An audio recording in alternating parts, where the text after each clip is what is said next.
सुप्रभात बच्चों, मैं आपकी हिंदी की अध्यापिका और आज हम हिंदी का पाठ 5 शुरू करने जा रहे हैं जिसका शीर्षक है दधीची का त्याग।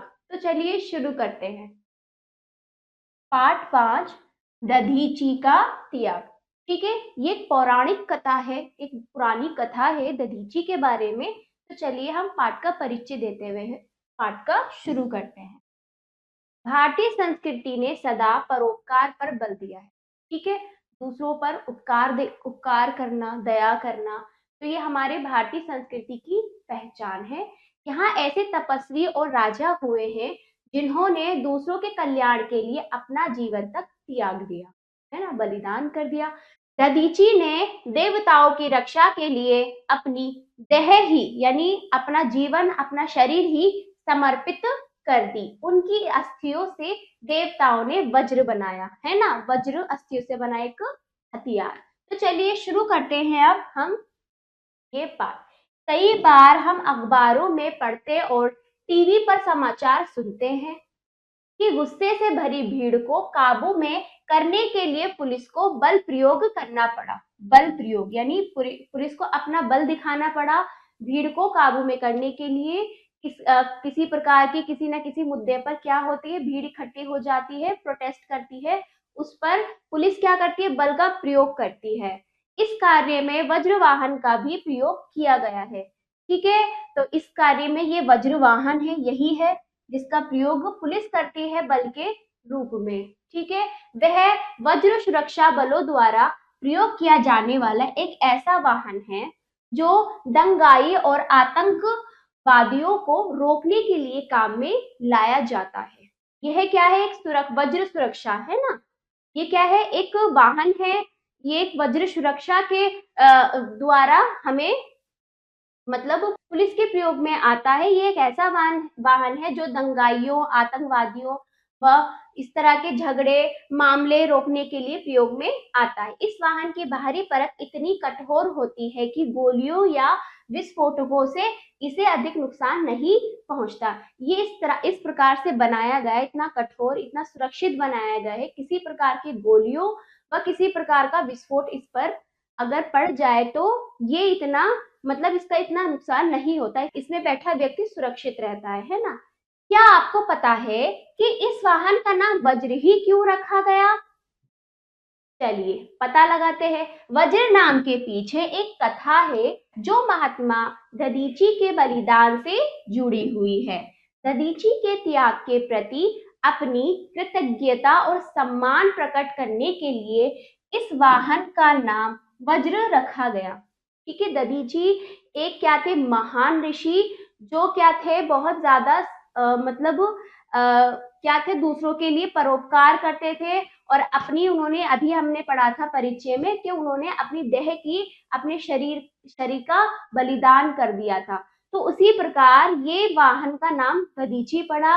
ये वाहन अपनी कृतज्ञता और सम्मान प्रकट करने के लिए इस वाहन का नाम वज्र रखा गया, है ना, वज्र रखा गया। तो दधीची से वज्र का क्या मेल है वो हम आगे देखते हैं। देवलोक के राजा इंद्र के राज्य में हर प्रकार की सुख सुविधाएं थी। देवलोक के राजा कौन, इंद्र के राज्य में हर प्रकार की सुख सुविधाएं थी। किसी भी तरह की कोई परेशानी समस्याएं नहीं होती थी, हर प्रकार की वहां पर सुख सुविधाएं थी। वहां सभी आपस में मिलजुल कर रहते थे। ठीक है, चारों ओर शांति ही शांति थी। यह बात राक्षसों को पता चली। राक्षस यानी जो बुरे, जो मतलब दूसरों का बुरा चाहते हैं, एक तरह से शैतान राक्षस ये होते हैं, है ना। ये बात पता चली तो उन्होंने सोचा कि देवताओं से युद्ध करके देवलोक पर अधिकार कर लिया जाए, क्योंकि वहां पे इतनी सुख सुविधाएं हैं, तो देवलोक हम इनसे छीन लेंगे और देवताओं को हम क्या कर देंगे, युद्ध कर देंगे, उनको मार देंगे। इस प्रकार राक्षसों ने सोचा जब उनको पता चला यहाँ पर कितनी सुख सुविधाएं हैं। यह सोचकर उन्होंने देवताओं से युद्ध करना शुरू कर दिया। ठीक है, किसने, राक्षसों ने देवताओं से युद्ध करना शुरू कर दिया, उनसे लड़ना शुरू कर दिया। पहली बार जब देवताओं और राक्षसों के बीच युद्ध हुआ तो उस युद्ध में राक्षसों की भारी पराजय हुई, है ना। पहली बार जब राक्षसों का युद्ध हुआ देवताओं से तो वो बहुत बहुत बुरी तरह से हारे हैं, जिसकी वजह से इससे उनका साहस थोड़ा कमजोर हो गया। किनका? राक्षसों का, है ना। उनकी हिम्मत कमजोर हो गई, जिस घमंड से वो उनसे लड़ना चाह रहे थे, जीतना चाह रहे थे, किंतु उन्होंने देवलोक पर अधिकार करने के विचार को नहीं छोड़ा। पराजय, हार होने के बाद भी उन्होंने वो विचार नहीं छोड़ा कि देवलोक को हम अपना बना लेंगे। राक्षसों ने ये विचार अपने मन में अभी नहीं छोड़ा था। वृत्रासुर नाम के एक राक्षस को यह विश्वास था कि वह अपने बल और साहस से देवलोक को जीत सकता है। एक कौन? वृत्रासुर नाम का राक्षस था। उसको इतना घमंड था, इतना विश्वास था कि वो अपने बल, अपनी ताकत से, अपनी हिम्मत, साहस से देवलोक को जीत लेगा, है ना। उसने इस कार्य के लिए एक योजना बनाई। ठीक है।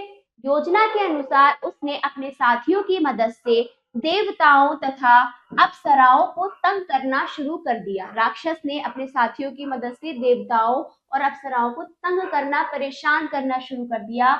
जब देवलोक के रक्षकों ने, यानी रक्षक यानी देवलोक की जो रक्षा करते हैं, ठीक है, रक्षकों ने इस बात का विरोध किया, यानी कि इस बात का उन्होंने क्या करा?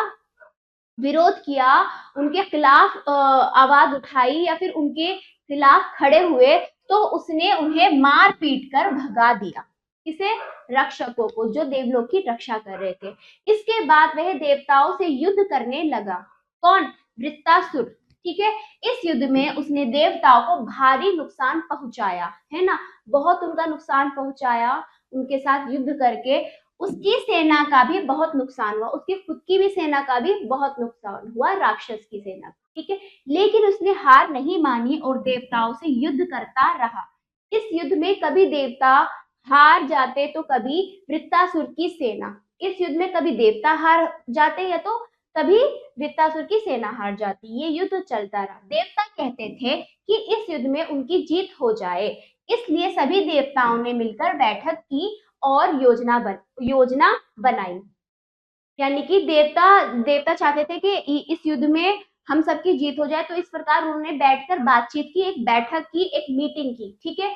कि वे सभी मिलकर वृत्रासुर से युद्ध करें, किंतु मिलकर युद्ध करने के बाद भी वे वृत्रासुर का मुकाबला नहीं कर पा रहे थे। ठीक है। वह उन सब पर भारी पड़ रहा था। अब देवताओं को चिंता होने लगी, यानी कि उन्हें क्या होगी? उन्हें चिंता होने लगी, वो परेशान होने लगे। अब कैसे इस समस्या का हल होगा? देवता परेशान हो गए, चिंतित हो गए। ठीक है। उन्हें लगा कि यदि इसी तरह युद्ध चलता रहा तो वह दूर नहीं, जब वृत्रासुर उन्हें युद्ध में पराजित कर देगा, तो वो दिन दूर नहीं जब ये वृत्रासुर हमें हरा देगा, पराजित कर देगा। घबराकर सभी देवता देवराज इंद्र के पास पहुंचे और उन्होंने इंद्र को सारी बात बताई। देवराज, जो देवलोक के राजा, इंद्र के पास सब गए, सारी बात बताई। उन्होंने इंद्र को यह भी बताया कि यदि यही हालत रही तो वह दिन दूर नहीं जब आपका सिंहासन भी छिन जाए। सिंहासन पे जिस तख्त पर राजा बैठता है और शासन करता है, वो सिंहासन, वो गद्दी छिन जाए। जब इंद्र ने देवताओं की पूरी बात सुनी तो वे भी चिंतित हो उठे, यानी वो भी परेशान हो गए कि कैसे होगा। वे समझ नहीं पा रहे थे कि इस समस्या से छुटकारा कैसा पाया जाए। ठीक है। इस समस्या से छुटकारा कैसे पाया जाए? वृत्रासुर बहुत शक्तिशाली था, बहुत ताकतवर था और उससे युद्ध में जीतना आसान नहीं था। उन्होंने देवताओं से कहा, यह राक्षस बहुत शक्तिशाली और दुराचारी है ना। दुराचारी यानी जो बुरे आचरण वाला, दुराचारी बुरा होता है, इस प्रकार शक्तिशाली और दुराचारी है। इससे युद्ध जीतना मेरी सीमा से बाहर की बात है। तो फिर वो इससे युद्ध जीतना मेरी सीमा से बाहर की बात है। ठीक है। तो कहते हैं कि ये जो राक्षस है, दुष्ट आचरण यानी दुराचारी, बुरे आचरण वाला है, इससे युद्ध जीतना मेरी सीमा से बाहर की बात है। तो उन्होंने बोला कि इससे युद्ध करना मेरी सीमा के बाहर में, अपनी सीमा में रहकर इस बुरे राक्षस से नहीं युद्ध कर पाऊंगा। ये मेरी सीमा के बाहर है, मेरी सीमा से बाहर है। ठीक है। इसकी बात सुनकर सभी देवता परेशान हो गए। उन्होंने कहा, यदि आप ही हमारी सहायता नहीं करेंगे तो कौन करेगा? इस कार्य में केवल ब्रह्मा जी हमारी मदद कर सकते हैं। मुझे पूरा विश्वास है कि वे कोई ना कोई उपाय अवश्य बताएंगे। इंद्र ने देवताओं से कहा। यानी कि फिर सारी बात तो कहने के बाद तो फिर देवता कहते हैं कि यदि आप हमारी मदद नहीं करेंगे, आप हमारे राजा हैं, तो फिर कौन करेगा? फिर उत्तर में दिया ब्रह्मा जी वही हमारी मदद करेंगे। ऐसा इंद्र ने उत्तर दिया। मुझे विश्वास है कोई ना कोई जरिया या उपाय हमें मिल जाएगा। इंद्र सहित सभी देवता ब्रह्मा जी के पास पहुंचे और उन्हें प्रणाम किया। क्या बात है, आज तो पूरा देवलोक ही यहाँ आया है, क्या कोई गंभीर समस्या आन पड़ी है? तो फिर वो कहते हैं क्या बात है, आज पूरा देवलोक सारे देवता यहाँ आए हुए हैं, क्या कोई गंभीर बात है, कोई परेशानी वाली बात है, कोई बड़ी समस्या आ पड़ी है क्या? तो इस प्रकार वो उनसे पूछते। ब्रह्मा जी ने देवताओं से पूछा। सभी देवताओं ने इंद्र को संकेत किया कि वे समस्या को ब्रह्मा जी के सामने रखें। इंद्र आगे बढ़े और गंभीर स्वर में ब्रह्मा जी को वृत्रासुर के अत्याचार की बातें बताई। फिर सभी देवताओं ने इंद्र को संकेत किया, इशारा किया कि वो जाकर ब्रह्मा जी के सम्मुख उनके सामने समस्या बताएं। फिर गंभीर स्वर में, बहुत गंभीर यानी बहुत सीरियस आवाज यानी स्वर, ठीक है, बहुत मतलब गंभीर स्वर में ब्रह्मा जी को वृत्रासुर के अत्याचार की बातें बताई। किसने? इंद्र ने। वृत्रासुर ने कितने बुरे अत्याचार किए हैं, क्या क्या वो कर रहा है ना, इस प्रकार वो सारी बातें बहुत गंभीरता से बता रहे थे, यानी कि बहुत सीरियसली, बहुत पेचीदगी से वो बता रहे थे। ठीक है। इंद्र की बात सुनकर ब्रह्मा जी ने एक गहरी सांस ली और कहा, देवराज इंद्र, जिस वृत्रासुर राक्षस की तुम बात कर रहे हो वह बहुत वीर तथा शक्तिशाली है। इसके साथ ही उसका स्वभाव चालाकी भरा तथा कुटिल भी है। कुटिल यानी कपटी, है ना, चालाक, दगाबाज, इस तरह से उसका क्या है, व्यवहार है, चालाक है वो। ठीक है, इसलिए वो शक्तिशाली, वो चालाकी से युद्ध को जीत जाता है। तो क्या भगवान उसकी हरकतों का अंत नहीं होगा? घबराकर सब देवता बोल उठे। किससे? ब्रह्मा जी से। ठीक है, घबराओ मत, जब इसका जन्म हुआ है तो अंत भी अवश्य ही होगा, ब्रह्मा जी ने गंभीर मुद्रा में कहा। है ना, मुद्रा यानी एक बैठने का जो तरीका होता है, जिस मुद्रा में वो बैठे थे, बड़ी गंभीर मुद्रा में उन्होंने ये उत्तर दिया। इसके लिए आपको धरती पर रहने वाले एक तपस्वी के पास जाना होगा। तपस्वी जो अपनी तपस्या में लीन होता है, वही आपकी समस्या का समाधान कर सकते हैं, ब्रह्मा जी बोले। है ना, तपस्वी, तपस्या करने वाले, किसी के ऋषि जैसे होते हैं, उनके पास जाना होगा, वही आपकी समस्या का समाधान यानी हल कर सकते हैं। कौन से तपस्वी? इंद्र ने पूछा। ब्रह्मा जी मुस्कुराकर बोले, उस महान तपस्वी का नाम है दधीची। वे धरती पर अपनी तपस्या में लीन रहते हैं, लोगों का कल्याण, लोगों की भलाई करने में, कल्याण यानी लोगों की भलाई, अच्छे काम, लोगों के हित में, ठीक है, कल्याण करने में उन्हें आनंद मिलता है, उन्हें मजा आता है, इसके अलावा उन्हें किसी लोक से कोई मतलब नहीं है। ऐसा उत्तर दिया। भगवान, हम सब उनके पास जाकर प्रार्थना करेंगे, इंद्र बोले। आप लोगों को उनसे यह प्रार्थना करनी होगी कि उन्हें अपने जीवन का सबसे बड़ा त्याग करना है, नहीं तो वृत्रासुर का अंत असंभव है। यानी कि वरना तो वृत्रासुर का अंत नहीं हो सकता, हो ही नहीं सकता। ब्रह्मा जी ने बताया। किसे? इंद्र और बाकी देवताओं को। कैसा त्याग? सभी देवताओं ने पूछा। महात्मा दधीची को अपने तपस्वी शरीर को त्यागना होगा। उनके शरीर त्यागने के बाद ही उनकी हड्डियों से एक शक्तिशाली हथियार का निर्माण होगा, जिसे दुनिया वज्र के नाम से जानेगी। वज्र नामक यही हथियार वृत्रासुर का अंत करेगा। ब्रह्मा जी ने बताया कि इस प्रकार आपको उन्हें बताना पड़ेगा। भगवान, क्या महात्मा दधीची हमारी सहायता करने के लिए अपने शरीर का त्याग कर देंगे? क्या अपने शरीर का बलिदान कर देंगे, त्याग कर देंगे? इंद्र ने अपनी जिज्ञासा प्रकट की। मतलब इंद्र ने जानने की इच्छा थी, क्या वो कर देंगे या नहीं। देवराज इंद्र, महात्मा दधीची एक साधु हैं। साधु दूसरों की भलाई करने के लिए अपना सब कुछ त्याग देते हैं। ठीक है, त्याग देते, अपना सब कुछ न्योछावर कर देते हैं, छोड़ देते हैं दूसरों की भलाई के लिए। वह बहुत परोपकारी हैं, ठीक है, वो दूसरों पर क्या करते हैं, उपकार करते हैं। तुम जाओ और अपनी समस्या उन्हें बताओ, वे तुम्हारी मदद अवश्य करेंगे, ब्रह्मा जी ने कहा। ठीक है। इंद्र सहित सभी देवता जब दधीची के आश्रम में पहुंचे, जहां वो रहते हैं, जहां उनकी वो स्थान था, जहां उनका आश्रम था, जहां वो तपस्या करते थे, ठीक है, उस आश्रम में पहुंचे तो उस समय महात्मा दधीची हवन कर रहे थे। देखिए इस प्रकार हवन कर रहे थे महात्मा दधीची, ठीक है, हवन कर रहे थे। चारों ओर मंत्रों का पवित्र उच्चारण गूंज रहा था, यानी चारों तरफ मंत्र पढ़े जा रहे थे, उनकी आवाज गूंज रही थी। दधीची को उनके शिष्यों से घेर रखा था। कट दधीची को उनके शिष्यों ने घेर रखा था, मतलब उनके आसपास उनके शिष्य बैठे हुए थे, ठीक है। पेड़ों पर पक्षी चहचहा रहे थे। हिरण, बंदर, खरगोश आदि पशु बिना डर के इधर से उधर घूम रहे थे। वहां का वातावरण मन को मोहित कर रहा था, यानी वहां का वातावरण मन को क्या कर रहा था, बहुत अच्छा, मन को अपनी तरफ क्या कर रहा था, मोहित कर रहा था। मन को अच्छा लग रहा था, वहां पे सब कुछ इतना अच्छा, सब कुछ अच्छा अच्छा मंत्र जाप हो रहे थे, शिष्य उनके जाप सुन रहे थे, आसपास सब ये सब देखकर यहाँ माहौल कितना बहुत अच्छा था, वहां का वातावरण मन को अच्छा लग रहा था।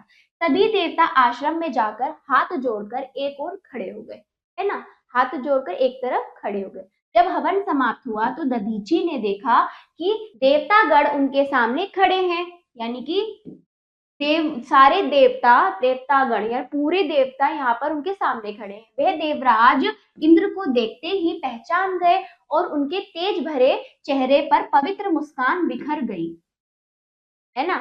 उनके तेज भरे चेहरे पर जब वो भवन कर रहे थे एकदम सीरियस होके, तब उनको देखकर किनके, ऋषि के, तपस्वी के चेहरे पर मुस्कान भर गई। देवराज इंद्र, आप अपने दल बल सहित मेरे आश्रम में आए हैं तो अवश्य ही कोई बात होगी।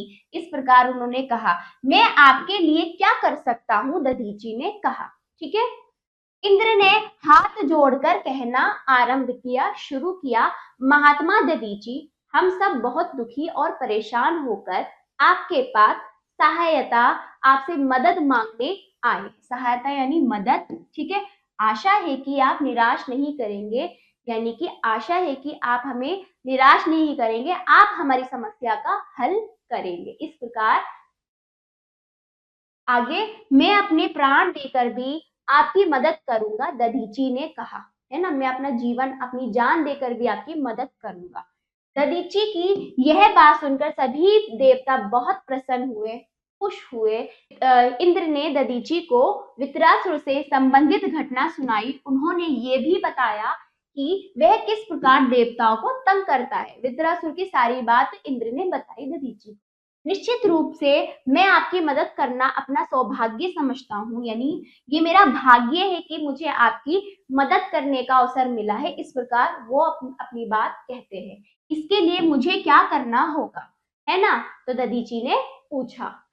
अब इंद्र ने दधीची को बताया कि वृत्रासुर का अंत केवल आपके शरीर की हड्डियों से बने वज्र नामक हथियार से ही संभव है ना, तभी उसका अंत हो सकता है। ठीक है, आपके शरीर से बनी हड्डियों के हथियार जिसका नाम वज्र है, इसके अतिरिक्त किसी और उपाय से उसे नहीं मारा जा सकता। इसके अलावा कोई और उपाय नहीं है जिससे उसका वध कर सके, उसे मारा जा सके। जब दधीची को यह पता चला कि उनकी हड्डियों से बने हथियार से ही दुष्ट राक्षस का अंत होगा, तो वे प्रसन्न हो उठे। वो बहुत खुश हो गए कि मतलब मेरे ही बने हथियार से उसका दुष्ट राक्षस का अंत होगा। ये मेरा परम सौभाग्य है कि मेरा शरीर किसी काम आ रहा है। तो वो बहुत खुश होते हैं कि मेरा कितना बड़ा सौभाग्य है कि मेरा शरीर किसी काम आ रहा है, वो बहुत खुश होते हैं। मैं इसके लिए आप सभी को धन्यवाद देता हूँ। फिर दधीची कहते हैं, मैं इसके लिए आपको सबको धन्यवाद देता हूँ कि आपने मेरे इस शरीर को इतना सम्मान दिया। वो सम्मान समझ रहे थे, है ना, क्योंकि वो एक महान तपस्वी थे। वो तपस्या तब करते थे, वो अच्छे थे, तो बुराई पर अच्छाई की जीत होती है ना, तो वो समझ रहे थे देखो मैं कितना अच्छा हूँ कि मुझे, मतलब मुझे ही चुना गया इस काम के लिए। इतना कहकर दधीची ने सबसे पहले आसन लगाया, यानी कि बैठे, एक तरफ बैठे वो, और अपनी आंखें बंद कर ली, है ना। आसन लगा के तरीके से एक एक तरीके से एक स्थिति में बैठकर आंखें बंद कर ली। इसके बाद वह साधना में लीन हो गए, है ना, अपनी साधना में, अपनी तपस्या में, अपनी पूजा में लीन हो गए। सभी देवता उन्हें ध्यानपूर्वक देख रहे थे। अचानक उन्होंने एक गहरा श्वास अंदर की ओर खींचकर बाहर फेंका तथा अपने प्राण त्याग दिए, है ना। तो यानी कि क्या हुआ, वो एक तरीके से बैठ गए, अपनी साधना में लीन हो गए, तपस्या करते रहे और अचानक उन्होंने एक गहरा गहरा मतलब बहुत गहरी सांस ली अंदर की ओर और फिर बाहर की ओर उन्होंने वो सांस बाहर की ओर फेंक दी। तभी उनका क्या हुआ, उनका क्या हो गया, उनकी मृत्यु हो गई। उन्होंने अपने प्राण त्याग दिए, उन्होंने अपने शरीर का बलिदान दे दिया। इस समय भी उनके चेहरे पर वही मुस्कान थी जो उससे पहले थी, ठीक है। मतलब वो मृत्यु के समय भी उनके चेहरे पे मुस्कान थी, जैसे कि वो बहुत महान कार्य करने जा रहे हैं उनके लिए, ठीक है। सभी ने दधीची के मृत शरीर को प्रणाम किया, है ना, सबने उनके मृत शरीर को प्रणाम किया और हड्डियां लेकर उससे वज्र नामक शक्तिशाली हथियार बनाया। इस हथियार से इंद्र ने वृत्रासुर का वध कर दिया। देखिए इस प्रकार ये रहा ये हथियार, इस प्रकार इंद्र ने वृत्रासुर का वध कर दिया, उसको मार दिया। ऋषि दधीची के इसी त्याग के कारण उन्हें हमेशा याद किया जाता रहेगा, क्योंकि उन्होंने दूसरों की भलाई के लिए अपने शरीर का त्याग करने में क्षण भर भी देर नहीं की। मतलब उन्होंने दूसरों की भलाई के लिए अपना शरीर का त्याग कर दिया, अपना शरीर भी उन्होंने बलिदान कर दिया और इसमें भी उन्होंने इस चीज को करने में भी उन्होंने जरा सा भी समय नहीं लिया।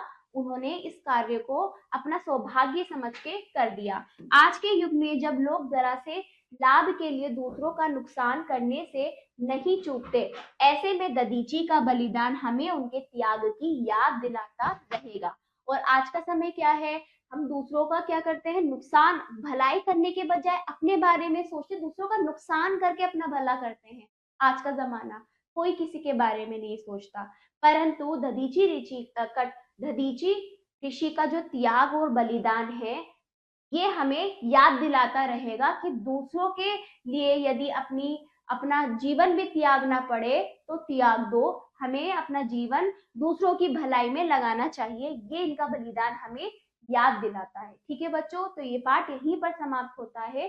तो ये पाठ यहीं पर समाप्त हुआ। पाठ का भाव देख लिए, त्याग के प्रति कृतज्ञता और सम्मान, बल का दुरुपयोग विनाश का कारण, दूसरों की भलाई के लिए प्राणों का त्याग महानता का संदेश है और इसमें उच्च विचार।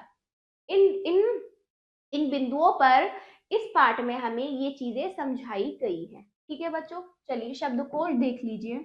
सम्मान, आदर, पराजय, हार, बल, ताकत, दुराचारी, बुरा व्यवहार करने वाला, कुटिल, कपटी, आनंद, खुशी, असंभव, जो हो ना सके, परोपकारी, भलाई करने वाला, है ना, मोहित, भ्रम में पड़ा हुआ, लुभाया हुआ, प्रसन्न, खुश, सौभाग्य, अच्छा, भाग्य, खुश किस्मती, है ना, अच्छा, भाग्य, खुश किस्मती, ये इनके शब्द अर्थ है जो आपको कंठस्थ करने हैं। आपने क्या सीखा, मौखिक शुद्ध उच्चारण के साथ पढ़ो। ठीक है, इन शब्दों को आप शुद्ध उच्चारण के साथ स्वयं पढ़ेंगे। ठीक है बच्चों, सोच कर बताइए। तो इन प्रश्नों को आप पढ़िए, जैसे कि इस कहानी को, इस पूरे पाठ को, इस पूरी कथा को आपने सुना। ठीक है, तो उसके अनुसार आप बोलकर इन प्रश्नों का उत्तर देंगे। अब आ जाइए लिखित बहुविकल्पीय प्रश्न। देखिए बच्चों, सही विकल्प पर सही का चिन्ह लगाइए। पहला देखिए, वृत्रासुर कौन था, एक राक्षस। ठीक है, दूसरा है, वृत्रासुर से परेशान होकर देवता सबसे पहले किसके पास पहुंचे, किसके पास पहुंचे देवता, इंद्र के पास पहुंचे। तीसरा, महर्षि दधीची कहाँ रहते थे, कहाँ रहते थे बताइए, धरती पर रहते थे। चौथा देखिए, महर्षि दधीची ने किस चीज का दान किया था, किस चीज का, अस्थियों का। पांचवा देखिए, महर्षि दधीची की हड्डियों से बनाए गए हथियार का क्या नाम था, क्या नाम था, वज्र। ठीक है, तो ये अभ्यास आपका पूरा हुआ। अगला अभ्यास देखिए बच्चों, निम्नलिखित प्रश्नों के उत्तर दीजिए। पहला, देवताओं और वृत्रासुर के बीच युद्ध क्यों हुआ। दूसरा, सभी देवता ब्रह्मा जी के पास क्यों गए। देवताओं की समस्या का ब्रह्मा जी ने क्या समाधान बताया। चौथा देखिए, जब देवता दधीची के आश्रम पहुंचे तो वे क्या कर रहे थे? इन प्रश्नों का उत्तर पाठ के अनुसार आप स्वयं अपनी अभ्यास पुस्तिका में देंगे। ठीक है बच्चों, अब अगला अभ्यास आ जाइए। किसने कहा, किससे कहा इससे युद्ध जीतना मेरी सीमा से बाहर है? किसने कहा? इंद्र ने।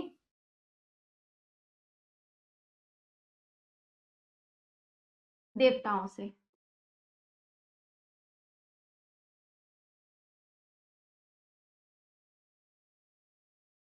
ठीक है, दूसरा, आज तो पूरा देवलोक यहाँ आया, किसने कहा? ब्रह्मा ने।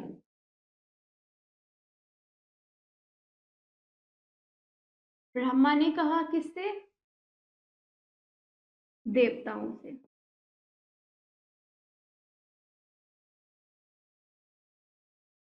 ठीक है, चौथा देखिए, जब इसका जन्म हुआ है तो अंत भी अवश्य होगा, किसने कहा?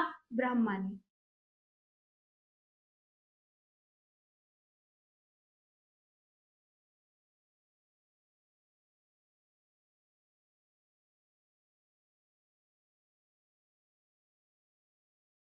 मैं अपने प्राण देकर भी आपकी मदद करूंगा, किसने कहा? दधीची ने। किससे कहा? देवताओं से।